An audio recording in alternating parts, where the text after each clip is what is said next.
Hola, ¿qué tal? Muy buenas tardes, sean bienvenidos a un nuevo podcast de tecnología informática con Tomás González. En este episodio nos adentraremos en el corazón de nuestros ordenadores, en concreto de los que tenemos, los que solemos tener en casa, que suelen ser los X86 o X86-64. X86 hace referencia a la familia de ordenadores 8086 y 8086-64 hace referencia a esta misma familia, pero en 64 bits, ¿vale? Y es que una vez que abrimos un navegador, ejecutamos un juego, respondemos un correo, hay una pieza de servicio encargada de interpretar instrucciones y mover datos. Para muchas personas alrededor de 30 años, que quizás crecieron con un Pentium en casa o descubrieron la informática con un viejo portátil, los términos X86 de 32 bits o 64 bits son familiares, pero raramente se profundizan en qué significa. Nuestro objetivo es desmitificar esta arquitectura combinando una parte histórica con explicaciones técnicas sencillas y una mirada hacia el futuro de los microprocesadores. Vamos a hablar de los orígenes del X86 y cómo evolucionó al X86-64 y de por qué estas siglas siguen siendo relevantes en la era móvil y de la nube. Bien, comenzamos este viaje a finales de los 70. Intel lanzó en 1978 8086 un microprocesador de 16 bits pensado en un principio como un producto temporal, mientras preparaba arquitecturas más ambiciosas. Sin embargo, su adopción por IBM en el primer IBM PC convirtió su arquitectura en un estándar de facto para la informática personal. El 8086 tenía una arquitectura CSIC, es decir, una arquitectura completa de 16 bits con memoria segmentada que permitía direccionar hasta 1 MB divididos en segmentos de 64 kilobytes. Una característica que permitió ejecutar programas más complejos que los microprocesadores de 8 bits de la época, su reloj hasta 10 MHz y su compatibilidad con instrucciones del 8086 lo convirtió en un chip versátil capaz de manejar aplicaciones tanto domésticas como empresariales. Por cierto, si no sabéis lo que es un megahercio es básicamente un hercio, ¿vale? Un hercio es un ciclo, ¿vale? Un ciclo es una lectura a la memoria RAM, una operación de entrada o de salida, una suma, una resta, etcétera, ¿vale? Eso es un hercio, ¿vale? IBM optó por una variante económica del 8088 para su primer PC. A partir de ahí, Intel lanzó sucesores como el 80286 o el 80386 en 1985. El 80286 introdujo un modo protegido y mejora de rendimiento. El 8386 extendió la arquitectura de 32 bits, inaugurando lo que llamamos IA32. Esta ampliación permitió que el procesador tratara direcciones de memoria de 32 bits saltando un espacio máximo de 1 MB a 4 GB, lo que supuso un salto gigantesco en capacidades. A lo largo de la década de los 90, procesadores como el 80486 y la familia Pentium integraron millones de transistores y aumentaron de forma espectacular la potencia de cálculo. El salto de los 64 bits y el nacimiento del X86-64 fue a finales de los 90. Aparecía una nueva necesidad, los sistemas operativos y aplicaciones empezaban a reclamar más de 4 GB, sobre todo los servidores más tochos, y se requerían registros más anchos para determinadas operaciones. Intel diseñó el Itanium 64, el IA64, como un reemplazo radical, pero su incompatibilidad con el ecosistema de X86 dificultó la adopción. Al cabo del año, una vez que Intel sacó el IA64, en 1999 AMD presentó el 86-64, también conocido como AMD 64, una extensión de 64 bits, totalmente compatible con instrucciones de 32 bits. Este diseño añadió dos modos de operación, el modo de 64 bits para ejecutar código de 64 bits y el modo de compatibilidad para ejecutar código de 16 y 32 bits sin modificación. La primera implementación comercial apareció en los procesadores Opteron en 2003 y pronto Intel adoptó la misma especificación renunciando en la práctica a Itanium, ¿vale?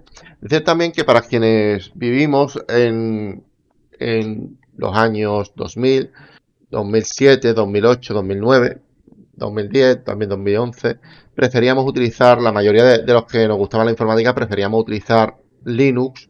¿Por qué? Porque aprovechaba al máximo el ordenador, mientras que Windows XP no lo aprovechaba bien. Y Windows Vista, la verdad es que fue un fiasco muy grande, ¿vale? Creo que en el 2011 o 2012 salió Windows 7, pero en fin, quienes estábamos curados de espanto digamos, de XP y de Windows Vista, pues preferimos quedarnos en Linux. Hasta que yo le decidí darle una oportunidad a Windows 7 y parece que a nivel de usuario iba bien. Es cierto que para programar algunas cosas seguía utilizando Linux, pero bueno, poco a poco Windows también se ha ido comiendo el ecosistema de programación en Linux, pero bueno, eso es otra historia, ¿vale? Bueno, se lo ha ido comiendo, pero no con Windows 7, o sea, se lo ha ido comiendo a partir de Windows 10, que fue cuando implementó la PowerShell y introdujo algunas mejoras como un path, un entorno de desarrollo bastante robusto, algo que no tenía, digamos, lo que viene siendo Windows 7 o Windows XP o Windows Vista, ¿no? Cualquiera de los Windows anteriores, ¿vale? Que estaban muy orientados al usuario, todo se hacía con interfaz gráfica y era bastante pesado. Que yo me acuerdo de cuando yo tenía que hacer un trabajo en el instituto y teníamos que utilizar Windows 2003 Server, eso era un auténtico dolor de cabeza meter usuarios, 300 usuarios uno a uno. No, me acuerdo yo de ese profesor que nos obligó a hacerlo, ¿vale? Vamos, un personaje, pero bueno. La arquitectura x86-64 amplió los registros enteros de 8 a 16 registros generales y ensanchó cada uno a 64 bits. También agregó más registros vectoriales y dobló los vectores de propósito general en instrucciones SIMD. Otra innovación fue el sistema de paginación de 4 niveles y las llamadas direcciones canónicas. Aunque los registros son de 64 bits, en la práctica se usan 48 bits para direccionar memoria, lo que ofrece 256 terabytes de espacios direccionales virtuales. Esto es 65.536 veces más que la capacidad de los 4 GB disponibles en el sistema de 32 bits. Dicho de otro modo, las máquinas de 64 bits están preparadas para una escalabilidad enorme sin cambiar la arquitectura. Diferencias clave entre x86 de 32 bits y x86-64 de 64 bits. Entender las diferencias principales ayuda a elegir el hardware y software adecuado y a valorar cuándo merece la pena dar el salto. Lo más importante se resume en capacidad de memoria. Los sistemas de 32 bits utilizan direcciones que pueden direccionar hasta 4 GB de memoria física. En cambio, los x86-64 emplea direcciones de 64 bits que permiten acceder teóricamente a 16 exabytes de memoria, aunque los sistemas operativos actuales usan decenas o cientos de terabytes. Esta mayor capacidad es vital para bases de datos, virtualización y aplicaciones científicas. Registros internos. x86 dispone de 8 registros generales de 32 bits. x86 amplía el número de 16 y los ensancha a 64 bits, lo que permite realizar operaciones aritméticas lógicas con mayor rapidez. Más registros reducen la necesidad de acceder a memoria y mejoran el rendimiento, sobre todo en código compilado.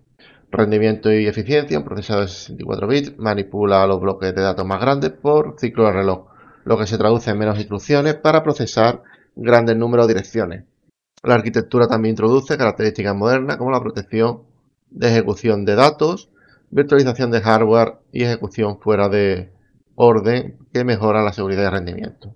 Compatibilidad. x86-64 mantiene compatibilidad con software de 32 bits mediante el modo especial, pero el camino inverso no es posible. Un sistema operativo de 32 bits no puede ejecutar aplicaciones de 64 bits.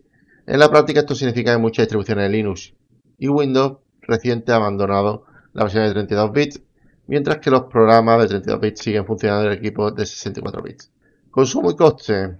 Las arquitecturas de 64 bits tienden a usar más memoria RAM. Esto puede suponer un pequeño incremento en el uso de memoria para aplicaciones sencillas, aunque se compensa con los beneficios de rendimiento. Por otro lado, los procesadores de 32 bits suelen ser más económicos y consumen menos energía, por lo que siguen utilizándose en sistemas embebidos y dispositivos antiguos. Las ventajas de 32 bits de x86 es compatibilidad amplia, puede ejecutar software legado, incluyendo aplicaciones de 16 bits, en sistemas operativos más antiguos, menor uso de memoria, ideal para equipos con recursos limitados o sistemas embebidos. Tiene el problema del límite de 4 GB de memoria RAM y soporte cada vez decreciente, ya que cada vez como se utilizan más 64 bits, pues esto se está quedando obsoleto, ¿vale? Bien, la ventaja de x86-64, es decir, 64 bits, es la gran capacidad de memoria y registro apta para cargas de trabajo intensivas, bases de datos, servidores y juegos modernos. Características de seguridad y virtualización, modos de compatibilidad y extensiones para virtualización permiten entornos más seguros y eficientes. Compatibilidad con software de 32 bits, se puede ejecutar la mayoría de las aplicaciones antiguas sin recompilar.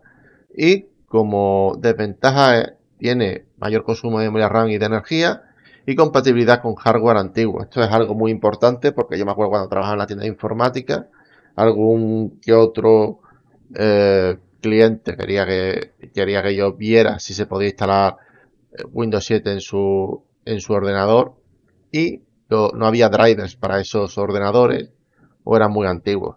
Entonces no se podía hacer, ¿vale? Virtualización y extensiones AMD-V, Intel VTX y más allá. Uno de los motivos por los que la arquitectura x86-64 se popularizó rápidamente fue la mejora en virtualización. Antes de 2004 ejecutar máquinas virtuales requería emular instrucciones privilegiadas en software, lo que penalizaba el rendimiento. AMD-V es un conjunto de extensiones introducidas en 2004 que implementa instrucciones dedicadas para la creación y gestión de máquinas virtuales. Estas instrucciones permiten que el hardware se encargue de traducir direcciones y manejar transiciones entre máquinas huésped e invitados, reduciendo la sobrecarga. Versiones posteriores de AMD-V incluye mejoras como Rapid Virtualization Indexing y virtualización a nivel de entrada y salida, permitiendo que dispositivos como tarjetas de red se asignen directamente a una máquina virtual y facilitando la migración en caliente. Intel ofrece una tecnología equivalente llamada Intel VTX, presente en la mayoría de procesadores Core y Xeon recientes. Ambas soluciones son cruciales para el mundo de la nube, permiten consolidar múltiples servidores virtuales en un mismo hardware, ahorrar costos y mejorar la utilización de recursos. La compatibilidad con x86-64 facilita que sistemas operativos como Linux, Windows y MacOS aprovechen estas extensiones sin cambios profundos. Bien, la presencia de x86 en la era de la nube y la competencia con ARM. ARM es un tipo de procesador que bueno, hice un podcast y hice un video en YouTube explicando RISC-V, pero vamos, RISC-V es como una especie de hermano de ARM, ¿vale? ARM es un tipo de procesador RISC, mientras que x86 es CISC, ¿vale? ARM tiene un conjunto de instrucciones muy reducido, pero digamos, en teoría debería de ir lento. Lo que pasa es que con los semiconductores nuevos y debido a la cantidad de complejidad que tiene a día de hoy un x86, digamos lo que se está haciendo es que ARM se está comiendo el mercado poco a poco. Ya lo ha hecho con el tema de teléfonos móviles. Bueno, teléfonos móviles x86 evidentemente no hay. Se consume mucha electricidad, se calientan mucho, etcétera, ¿vale?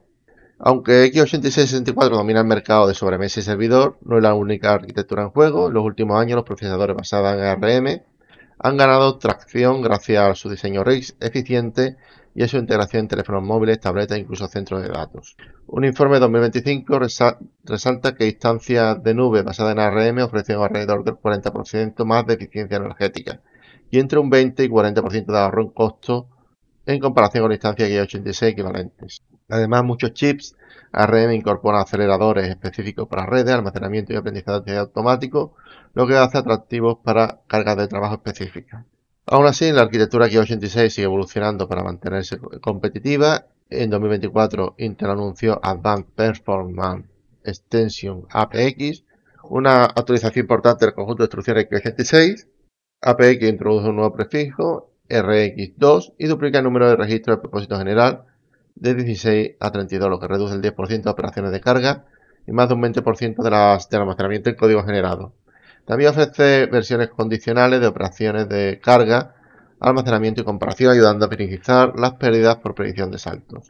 Estas mejoras muestran que la arquitectura x86 no se detiene y se adapta a las necesidades de alto rendimiento, incluso a décadas de su nacimiento. Bien, vamos a ver algunos consejos prácticos para principiantes. Si estás empezando en informática o quieres aprovechar al máximo tu equipo, estos son los consejos que te ayudarán. Lo primero, identifica tu arquitectura. En Linux puedes ejecutar una M-M o usar LSCPU para ver si tu CPU es de 32 o 64 bits. En Windows se puede usar WMIC o GET o esa arquitectura dentro de PowerShell para saber si tu sistema operativo es de 32 o 64 bits. Para permitirte instalar el software correcto. También decirte de que, por ejemplo, si te vas a este equipo y le das a administrar, también configuración, aparece lo que viene siendo si tu equipo es de 64 bits o de 32 bits, ¿vale? Aunque te diré desde ya un spoiler, y es que la mayoría de los equipos actuales, salvo alguna que otra mini ordenador o cosas así, la mayoría son de 64 bits, ¿vale? Instala software adecuado. Si tu sistema operativo es de 64 bits, puedes ejecutar aplicaciones de 32 bits, pero no al revés. Si tu aplicación es crítica solo existen 32 bits, asegúrate de que tu hardware y sistema operativo sigan siendo compatibles. Esto es un problema bastante habitual. Ya he contado la anécdota de la tienda de informática, con el tema de que muchos de las tarjetas gráficas AGP no funcionaban en Windows 7 y en Windows superiores, ¿vale? Eso es algo que hay que tenerlo en cuenta. Aprovecha virtualización, ese es otro consejo que voy a dar, con las extensiones AMD Intel VTX. Puedes ejecutar sistemas operativos completos dentro de tu ordenador. Esto es útil para probar distribuciones de Linux, ejecutar software antiguo o separar entornos de desarrollo. Plataformas como VirtualBox, VMware o Hyper-V simplifican este proceso. Piensa en la energía y coste, aunque la mayoría de ordenadores actuales utilizan x86-64, no siempre es la mejor opción. Para tareas sencillas o dispositivos IoT puede bastar un procesador ARM o un chip x86 de 32 bits que consuma menos recursos. Valora tus necesidades antes de adquirir hardware. Y luego, otra de las cosas que tenemos que tener en cuenta es mantente informado sobre actualizaciones. Las nuevas arquitecturas x86 continúan evolucionando. APK es un ejemplo reciente de cómo se añaden nuevas instrucciones y registros. Estas mejoras suelen llegar a través de actualizaciones de compiladores y sistema operativo, por lo que conviene tener todos los compiladores y todas las herramientas tuyas que tengas al día, ¿vale? También decirte que tampoco hay que salir corriendo a buscar la última versión de Visual Studio, porque normalmente no todo el mundo utiliza las últimas versiones de los procesadores, digamos las últimas versiones de los procesadores más caros. Un ejemplo de ello, por ejemplo, yo tengo una tarjeta gráfica RTX 5000 y yo tengo aquí varias pantallas conectadas y hay muchas veces que empiezan a parpadear las pantallas. O sea que muchas veces comprar el software último tiene el problema de que, bueno, de que muchas veces falla, ¿sabes? Viene con fallo de fábrica, incluso actualizando el firmware, que se lo he actualizado un par de veces, tampoco hace nada. En fin, espero que en un futuro tenga la empresa de algún tipo de solución. Pero bueno, vamos a mirar el futuro con el tema de x86-64. Y es que muchos se preguntan si pronto veremos una transición a 128 bits. Por ahora no es necesario, ya que los 64 bits proporcionan un espacio de direcciones tan amplio que pasará tiempo antes de que lo agotemos. Más relevante es la evolución en la forma de ejecutar el código, técnicas como la computación paralela, que incluye las tarjetas gráficas o GPU y el uso de la IA. La IA hace mucho uso de la computación paralela, de la GPU. Eso lo tengo yo que poner un podcast aparte, ¿no? El tema de la GPU. Y la mejora de la eficiencia energética marcarán las próximas décadas. La convivencia entre x86, 64 y ARM se mantendrá, cada uno con sus nichos de mercado. El ecosistema x86 probablemente seguirá dominando en ordenadores personales y servidores generales, mientras que ARM se consolidará en móviles, tablets, portátiles y servicios en la nube especializados. El anuncio de APX y otros proyectos nos recuerdan que la arquitectura de x86 aún tiene margen de mejora. Además, la creciente demanda de sistemas seguros aislados impulsa el desarrollo de nuevas extensiones de virtualización, cifrado y gestión de memoria. Mantenerse al tanto de estas innovaciones no solo es curioso desde un punto de vista geek, ¿no? Desde un punto de vista de una persona que le guste la informática, sino útil para tomar decisiones informadas sobre el hardware y el software. Pues nada, voy dejando aquí el podcast de hoy. La verdad espero que os haya gustado, que haya sido entretenido y sin más me voy despidiendo. Un saludo y hasta la próxima. Chao.